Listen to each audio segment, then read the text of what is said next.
बिस्मिल्लाहिर्रहमानिर्रहीम।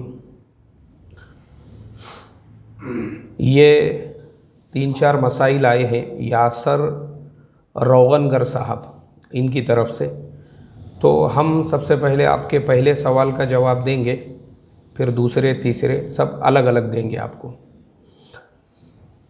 भाई यासर रोगनगर साहब, आपका पहला सवाल है, अस्सलामु अलैकुम वरहमतुल्लाह। My name is Yasir Arafat, I am from Maharashtra, Pune, Kondhwa. Is there any halal tax saving mutual fund available in India?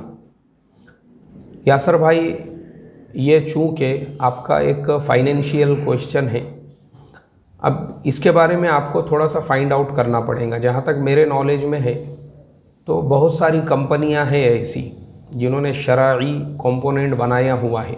मुझे जहाँ तक नॉलेज में है SBI वालों का भी एक शरई कंपोनेंट है, जिसके अंदर सिर्फ उन्होंने वही कंपनियों को रखा है जो एक मुसलमान के लिए हलाल हो सके। तो मेरा मशवरा यही है, आप थोड़ा सा तहकीकात कीजिए। उसके अलावा आदित्य बिरला है, कोटक है, और भी बहुत सी कंपनियां हैं, फ्रैंकलिन वगैरह वगैरह। तो कहीं ना कहीं आपको ऐसा शरई कंपोनेंट कम्प्लीटली मिल जाएगा जिसमें वो सिर्फ़ और सिर्फ हलाल कंपनियों के साथ में डीलिंग करते हैं।